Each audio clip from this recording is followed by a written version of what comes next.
Good morning, everybody. Happy Monday. Today, we are talking all about Dementors. I mean, can I get a hi or like a thumb like or a little emoji with your hand up if you know what a Dementor is? If you are a Harry Potter fan, you know, hey Shannon, what a Dementor is. They are soul sucking energy vampires, essentially, that literally suck out your soul, and they are a major part of Harry Potter. I'm not going to spend the time talking about Harry Potter. That could be a whole nother Facebook Live because I love Harry Potter, and but we're going to talk about Dementors and energy vampires today. So these types of people are real life energy suckers. We have all experienced Dementors, and even if you think you haven't, I'm going to go through a list of things that are literally common side effects of coming in contact with this type of energy vampire. So here they go. So you're kind of just living your life, minding your own business, and then all of a sudden, this person walks into your whatever office, not like we're going to offices these days, or, you know, stops you at the supermarket, or maybe it's a family member, and all of a sudden they're talking to you, and then you just start feeling like super tired, and you're like literally your eyelids are getting heavy, and it's just kind of like automatic zone out, okay? These are little cues that you've just encountered a Dementor. Or like, again, minding your own business, and then you all of a sudden you just feel put down, or somebody just pulled the rug out from under you. That's another clue. Or hanging out, minding your own, but you're just minding your own business like this entire time, and then a Dementor walks in, and all of a sudden, like, your baseline mood literally just takes a nosedive. Another thing that happens when you're in contact with an energy vampire is that you start craving carbs. How crazy is that?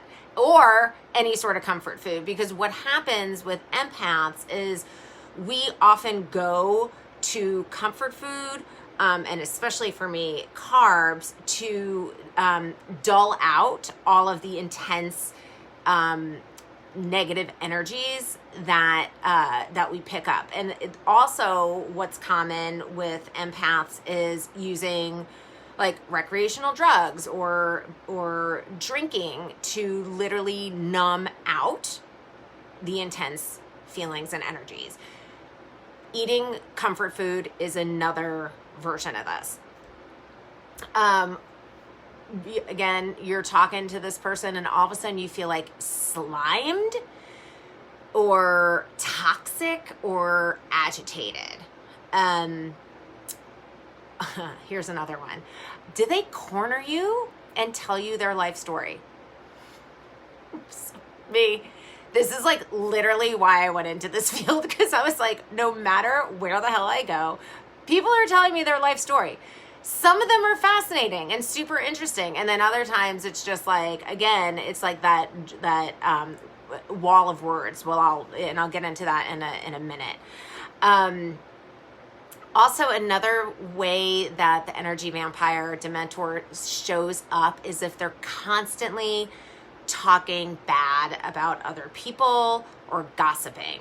So, and again, when you come into contact with these types of people, like, check in with your body and see what is going on inside your body and feel it, because again, our literal physical body is a decoding system. Okay. Another way that they show up is being like highly critical or controlling, and, you know, kind of self-obsessed and super negative. So this covers a lot of experiences, but I want to dive in just a little bit deeper, just like an overview of it. Hey, Sarah, about common types of energy vampires / Dementors, which I kind of prefer to call them because, again, I'm a huge Harry Potter fan. So they show up as the narcissist, who, in a nutshell, and this word is super, hey, Kelly, super overused today just because, you know, there's somebody in political power. That is one, in my opinion. So, the narcissist, and again, in a nutshell, it's someone who has a super exaggerated sense of self and someone who lacks empathy.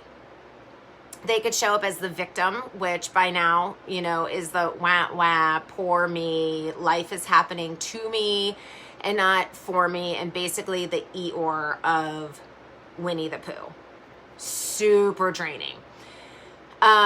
They also show up as the rageaholic, and that is someone who's super reactive, super explosive, and, you know, if you've ever been around one, a super energy zapper.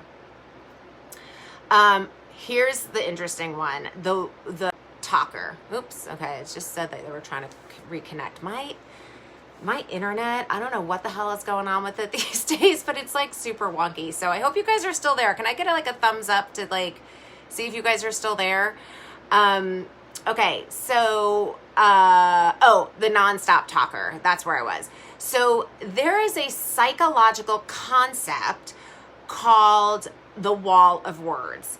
And when this happens, thanks, Kelly, basically someone never stops talking. Hey, Ann, and they never stop talking. And so, and what happens is it's like you can't even get a word in edgewise. Like you try to get in and you can't.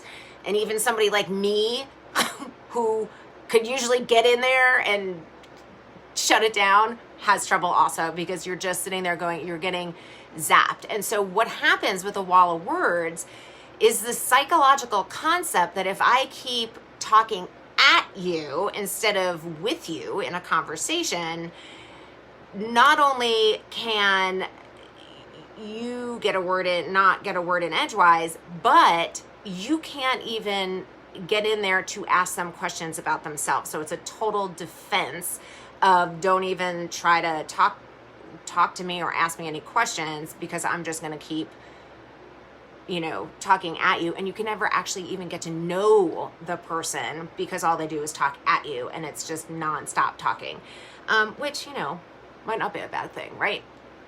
The Dementors also show up as the martyr, which is exhausting by all of their rescuing behavior, right?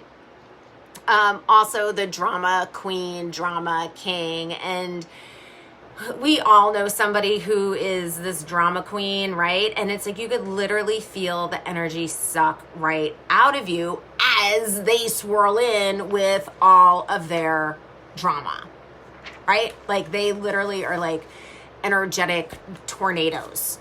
So we have all come across some version of these Dementors, and it would be super fantastic if like we didn't have to deal with them, but you know, sometimes we have to deal with them. Like sometimes they're family members, and like, you know, you can't like, or you don't want to, or maybe, I don't know, maybe you do, but like, I don't know, my mom is always like, you know, you don't want to throw the baby out with the bathwater, you know. And so if it's a family member that you can't cut off, or you're not ready to cut off, or you just want to minimize, you know, contact with them, it's all about, again, setting boundaries. Just like the giving tree this morning, which, by the way, I fucking love that. I was like, am I the only person on the planet that never resonated with this book? Like, oh God. Okay, I'm so glad there was that little redo. But anyway, so you gotta set boundaries with these Dementors, okay? And so one way that you could do it, which is my personal favorite, is just excuse yourself from the conversation.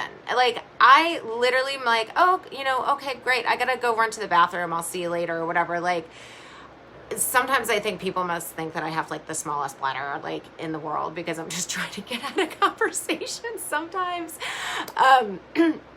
And also like limit your conversations with them, and like keep your calls short, even on text. Like don't immediately text back. Like you have to learn how to set energetic boundaries. And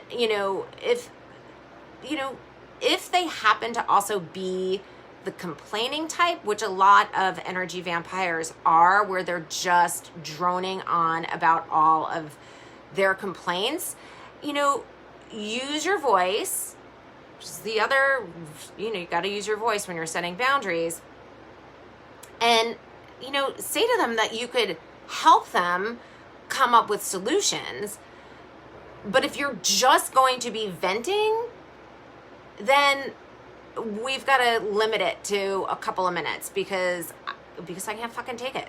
And it's like you're just getting slimed by other people's toxic or complaining. It's like, oh my God. I was watching a reality show last night, by the way, and it's fascinating and great if you want to check it out. It's on Netflix and it's called Indian Matchmaking. And it's not really a reality. It's more like a docu-series / reality. I'm a reality queen. And and it's fascinating and it's awesome, and there's so many like good character people in there, and there's this one woman who is just super negative, shuts everybody down, and all she's been doing in at least the 4 episodes that I binge watched yesterday, by the way, is complaining. And even literally watching her, I'm just like, oh my God, I'm just feeling drained watching her. So anyway, try those tips. I'd love to hear back from you, see if they work. I'd also like to know, like, you don't have to name them, call them out, but like, do you have any of these types of Dementors in your life? All right. That is all I have for you guys today. I hope you have a wonderful, wonderful week, and I will see you again next Monday. Have a good one, everybody. Bye.